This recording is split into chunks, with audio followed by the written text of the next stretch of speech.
Welcome back to the null space. We're going to continue through a whole new mind to try and get a grasp of what the future looks like and why Pink thinks inventors will be one of the groups of people who will thrive in that future. Most of this book is centered around fighting the forces that will make us irrelevant in the labor force, but I want to focus more on what it means for future inventors and innovators. So let's see what we can learn from this book that will help us in that journey. So let's start off with a quick summary. There are forces transforming the world, same as always. The shifting and transformation challenges us to rethink who we are and who we will need to become as people, as workers, as family members, etc. The journey requires transformations and changes in how we use our brains and what modes of thinking and aptitudes are important and essential in the future. According to Pink, the future belongs to people who have a different kind of mind than the ones that we have today. For every century, there's an era or an age that creates different types of people, each with a specific mentality and a way of feeling and thinking. And each generation leverages a part of the brain that makes it possible to thrive in that era. So in the book, he's got a graph that's essentially looks kind of like this, where he's mapped out for each century. There's a specific type of person that thrives within that century, starting with the agricultural age, in which the farmer was the ideal worker. And then in the 19th century, we move on to an industrial age where we started to learn how to build things. And the factory worker was the typical worker, the one that thrived within that economy. Then in the 20th century, we moved into the information or the knowledge age, which the knowledge worker was the ideal worker where the expertise in a particular field, like the engineer, the doctor, the lawyer, the scientist, all these people have expertise in a particular field and they use that expertise to provide value in society. Pink says that as we go into the 21st century, we're going into a conceptual age where the conceptual worker will be the ideal worker that will thrive in that economy. As things become more and more automated, the need to create and innovate will be greater. Creation will be in the highest demand in the future. Also, all of these developments and revolutions reflect what the species needed at the time. And as we go into uncharted territory, once again, we need to think about what the next step is. And that's basically the basis of the book. Now, I kind of think of it as in the 18th century, we kind of learn how to grow things, and then we learn how to make things and manufacture things, build cities, create products.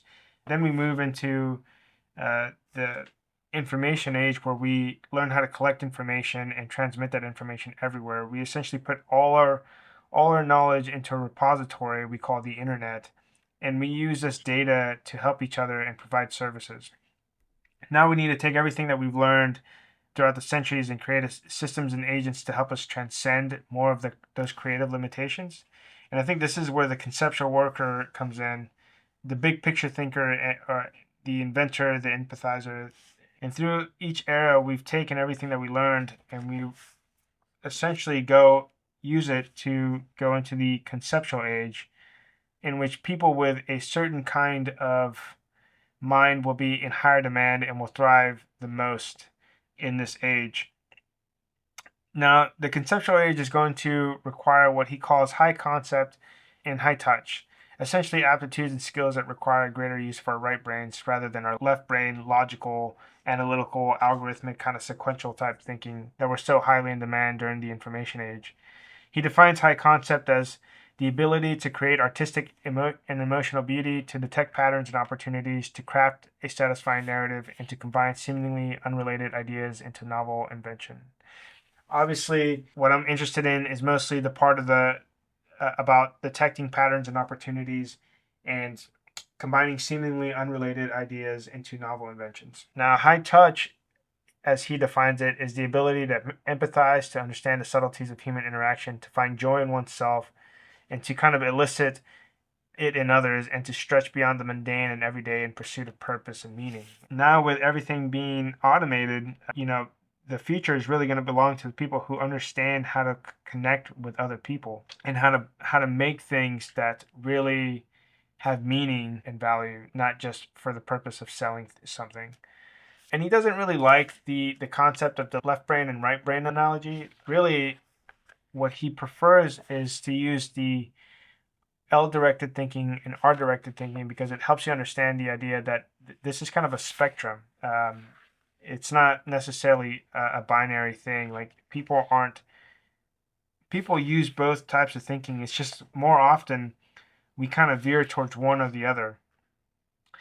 Based on what I've learned, inventors, they use both of their brains in a particular way. They dance back and forth between their left brain and right brain. As you can see, like here, the L-directed thinking is more geared towards the information age.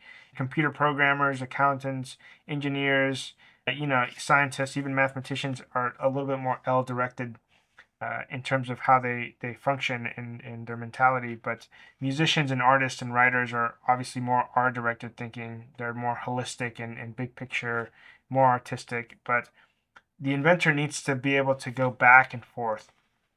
The consequences of that back and forth motion seem like genius to us, and their creation seems a little bit magical. The rest of the book walks through the 6 skills and aptitudes that produce high touch: design, story, symphony, play, empathy, and meaning. In future videos, I'll essentially go through 2 at a time. I've pretty much clumped them together, design and story together, and symphony and play, which seems kind of weird. Symphony thinking is probably like the most related to the inventive process. As we'll see, like I think all 6 of these kind of play a role in shaping you as an inventor and shaping me as an inventor. So I'm pretty excited to go through these 6 in next few videos, so please stay tuned. Thank you.